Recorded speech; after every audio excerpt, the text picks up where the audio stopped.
You know, by now the Canadians open their home season tonight. Actually, doors just swung open at the Bell Center. But you know what? The difference this year from last year, I guess, is last year when we made it through the first round of the playoffs or into the first round, a lot of people thought, hey, rebuilding process underway, probably better than expected. Now there's just, I guess, more optimism this year, given a couple of trades, given the fact that we end up with, Rookie of the Year in Lane Hutson, and the Canadians wasted very little time in signing him to a 7-year deal. Some people look at this and think this is good. Club's heading in the right direction. Then we found out today, both Jeff Gorton and Kent Hughes, two of the main, I guess, if you will, executives who put this team together heading into the new season, got new contracts and raises, I guess, as well. But when I heard the story yesterday, my first reaction was Lane Hutson's 21 years old and had an amazing year, best defenseman in the NHL. I get all that. And now he's got a 7-year deal for $80 million. And it ended up we started talking about big business in sports. So I wanted to ask Eric Macramalla, we've spoken before. He's a sport legal analyst over at TSN about this deal. Eric, thanks for taking the time. I appreciate it. And let me ask about Lane Hutson first. Surprised by this deal or perhaps by how easy it was to get done? I was surprised that Lane Hutson signed for as little as he did. Well, the average annual value is $8.85 million, which is a lot of money for a lot of people. That's still below fair market value for a player like Lane Hutson, despite having played just one full season. If you look at the comparables in the NHL among other defensemen, he probably could have waited and secured a deal worth on average $9.25 million a year, if not higher. So $8.85 million represents a hometown discount. He knows that, but the Canadians have been really good. Ken Hughes and Gordon have been very good at getting players to take a little bit less to allow them cap flexibility to help build this team and turn it into a winner. Talk about when you say hometown discount, meaning what exactly? So Lane Hutson could have gotten more money.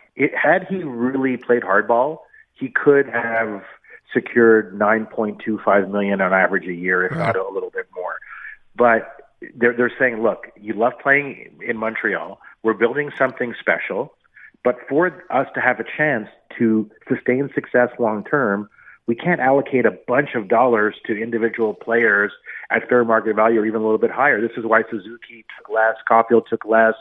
So this is why you're seeing some players take a little bit less in fair market value to give the team some flexibility. And so when you talk of a hometown discount, it's a player signs with the incumbent team for a little bit less, knowing that it's going to help the team win and sustain success long term.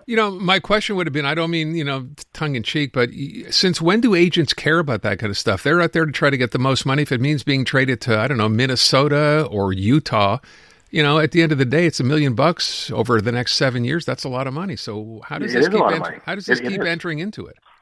It is a lot of money, and players have finite careers and finite earning potential. They've got to maximize their returns. You speak to any agent, they will tell you the most important person, Aaron, in a athlete's life is not his agent or his parents. It's his financial advisor. How do I maximize my return on investment? So, you've got to try and sign for as much as you possibly can. But I guess when you hit a certain number, you say to yourself, is there a significant difference? Will this really affect my lifestyle? But I know for sure it might affect my legacy and how happy I am as a competitive hockey player if we can't field the type of team that we want to field. Well, you might argue that this is, perhaps the most storied NHL franchise, the Leafs, et cetera. Maybe that has something to do with it. Maybe we'll never know. I would ask the other question, which is that what came up yesterday as well. Yes, he could have got more, as you're suggesting, Eric, but look around other professional sports and guys of that caliber are signing for probably twice or three times the amount of money. Why is that in the NHL? It's because player salaries are effectively predicated on the value of media deals. So the NFL, before the NFL sells a single ticket, they give each team a check for over $400 million off all the media deals. Their labor costs, including salary cap and benefits, is in the $200 million range. So they've turned a profit without even selling a season ticket. In the NBA, you have smaller rosters, and you have a massive media deal. So you can pay the players more. Of the four sports, the NHL is clearly the one that is not enjoying the same level of financial success as the other three leagues. Of course, it's a niche sport with tribal appeal. That's what the NHL is. They've signed some nice media deals, which is why the cap is going up $23 million over the next 3 years. But still, it's still hockey. And in southern states, it's like, what's hockey? Well, we have a team in Florida, not just a team. We have a couple of teams. You have a Stanley Cup champion there, but you're suggesting that the impact just simply isn't there? Yeah, I mean, it's how much are networks willing to pay a league to air their games. Right. So Amazon is paying the NFL $100 million for one Thursday night game, and they have 10 of those games, right? The ratings are extremely, get a 25 share. Last season, the NHL playoffs, like the Cup finals between the Oilers and the Panthers, was getting like a 4 or 5 share in the U.S. Got it. So you're going to be paying a lot less for those games. Yeah. Does this sort of change at some point? I mean, the NHL keeps talking about expansion. Who knows? Maybe European teams will be in there one day. Do you see it changing over the next few years? I mean, it's changed a bit over the past couple of years. The NHL brokered a deal with Disney and ESPN and TNT, and that was a really big deal. So that's why you've seen the cap go up as quickly as it has. But if you're asking, does the NHL have a chance to displace the NFL and the Major League Baseball and the NBA? I think the answer probably is no. It's no, because those sports are embedded in U.S. culture in a way that hockey is not. Yeah, I'm not suggesting that we could get to that level. I'm just wondering if we can get close. Yeah, exactly. So, but at least that's a big job, I think. Just but Aaron, here's the thing. You know what? Like, we talk about this stuff, and I've got a radio show I talk to the business and a lot of sports. I'm a big sports fan like you are. I see your Expos post. I'm still a massive Expos fan. There are times, aren't you sick and tired of acting like a shareholder? Let's just enjoy the games, right? Like, let's just enjoy it. I guess. Look, at the end of the day, you know, I think to myself, I was saying this the other day because I'm a Yankee fan and obviously disappointed with what happened. And I look at that and I think those guys play 162 games a year. Yeah. Twice as many as guys in the NHL, and I understand it's embedded in American culture. I'm not comparing. I'm just wondering, you know, a guy comes to Montreal, a hockey player, and if you are a hockey player and you want to play professionally, I imagine this is probably, you know, at the pinnacle of where you could end up. As I said, Montreal, Toronto, maybe Boston, maybe would fit in there as well. And then at the end of the day, you know, where you're suggesting that Lane Hutson could have got more money going to another market, you know, he opted to stay here. And as you said, you know, Cole Caulfield, Nick Suzuki did the same thing. So there's value, I guess, in being in this market. And obviously there's additional value in promotional work that you're going to do and money you take home that way. But it seems to me the Canadians have a huge advantage that way. I mean, it's been a long time since I did my psych degree at McGill, so I'll just, you know, speak loosely. I suspect that the incumbent team always has an advantage. But when you have free agents that are looking for a landing spot and want to make some serious money, they're taking three things, Aaron: taxes. Yeah.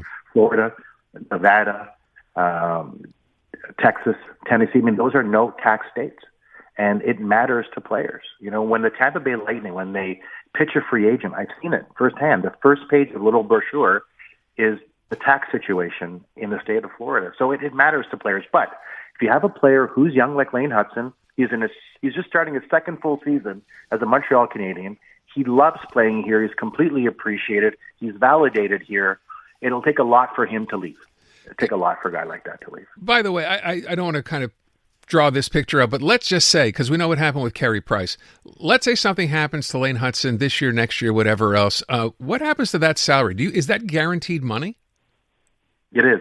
Unlike the NFL, though in the NFL, your contracts are not guaranteed, but if you get hurt, they have to pay you.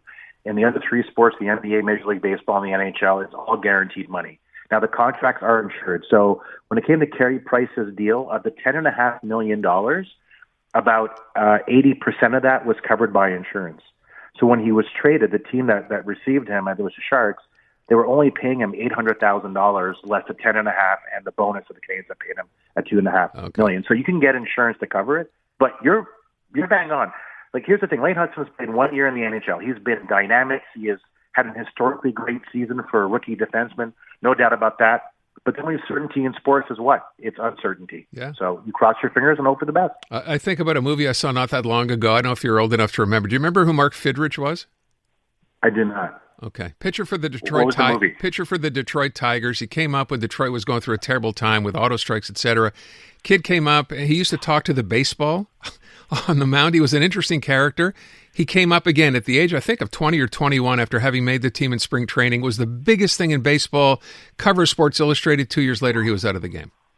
I mean, talking to baseball, it's a situation where Bill Lee might say, hey, man, he's weird.